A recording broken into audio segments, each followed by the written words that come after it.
Let's chat. Another one of the really unique crown jewels we have here in Chattanooga is the Siskin Children's Institute. If you have not been directly associated with this wonderful place, you probably know someone who has, and if you haven't, let me introduce you to Deidre Love. Hi, Deidre. What's Hi, your Chip. position with Siskins? I direct our home and community-based early intervention program. All right. So that's a home visiting program that serves children birth to 3 who have developmental delays or disabilities. How long have you been with Siskin, and what kind of progress have you seen since you stepped into your current role? Well, I've worked at Siskin since 2010. I've been the director of this program for about a year and a half now. And I guess I would describe the last year and a half just as a time of growth and really our organization looking for more and more ways that we can support children and families in our area. And in so doing, you have reached out to the folks at the Vanderbilt Kennedy Center Treatment and Research Institute for Autism. That's right. That's got to have opened up a lot of eyes, not just here, but also at Vanderbilt. Yes, I think so. We love partnering with anyone who has knowledge and experience in supporting young children with autism and their families. So we're excited about this partnership. It also involves the Chattanooga Autism Center. They work with us to bring these workshops to the area. How widespread is autism here in our area? Well, it's actually much more common than we previously thought. And so roughly about 1 in 60 children currently will be diagnosed with an autism spectrum disorder.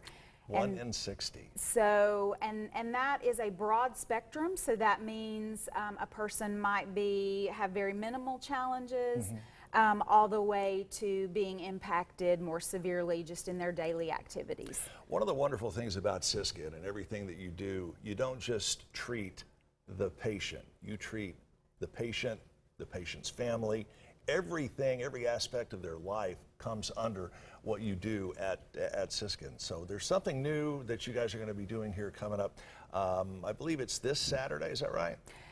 It is correct, yes. Our next workshop will be held this Saturday, and you're right in that, particularly when it comes to young children, we know that their families, their caregivers, they are the ones who are working with them day in and day out, teaching them the things they need to learn next.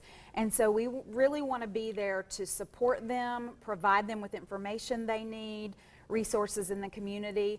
And so this workshop in particular is going to help them in focusing on building a team of professionals for their child. Kind of a hypothetical question, but I'm sure it's one that you encounter every day. How do you deal with a youngster, let's say 6 or 7, 7 or 8, whatever, and then they find themselves being the big brother or a big sister to an autistic child? How do you work with the kids and with the families as it pertains to the patient?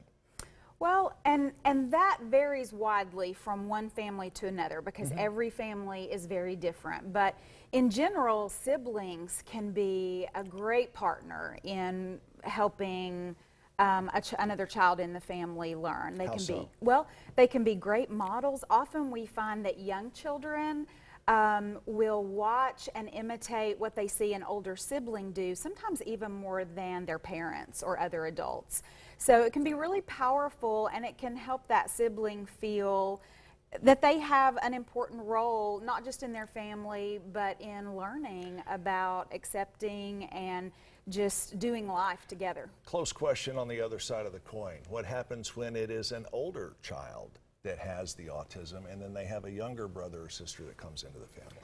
Well, I think when we think about the fact that actually most children, most people with autism do very, very well, and many of them have strengths in interacting with and spending time with younger children. And so Right. often there can be that really strong bond with a younger sibling, and in taking on that, I want to teach you and help you and show you new things as well. What's going to be happening at the workshop coming up this Saturday?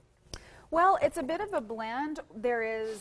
These workshops are just full of really good practical information that families can take home and use. It's a live streamed workshop, and so that means the presenters are actually leading the workshop from Nashville at Vanderbilt. But then we also have time where families get to spend time brainstorming with other families who have a child with autism. They get to work with facilitators. I'll be there helping to provide assistance, and they get to leave that day with a plan for their own child that they've had a chance to develop with help. Families who partner, for lack of a better word, with other families whose children are afflicted with autism, incredible source of support. There's nothing like being able to call somebody, regardless of what time it is, and going, I'm having an issue with this, I'm having an issue with that. It's true. It's one of the best things that we see happen with these workshops when families come back again and they sit together with those same parents that they were with last month, and to get to sit for 3 hours and talk with and brainstorm with other people who understand what your life is like, what the joys and challenges are. That's huge. Plus, and you get to foster additional friendships that you might not have That's had right. otherwise. Is there a cost for this workshop? The workshop is free. We also offer free childcare, and lunch is provided. So it's something that we're happy to be able to do. And again, as I said, we partner with the Chattanooga Autism Center to lead these about 9 Saturdays out of the year. We are happy to help spread the word about this. Deidre, thank you so much for joining us. You can find out more by getting in touch with the folks at Siskin. Your website is? Siskin.org. Siskin.org. It's as simple as that. Stick around. We have more of Let's Chat right around the corner.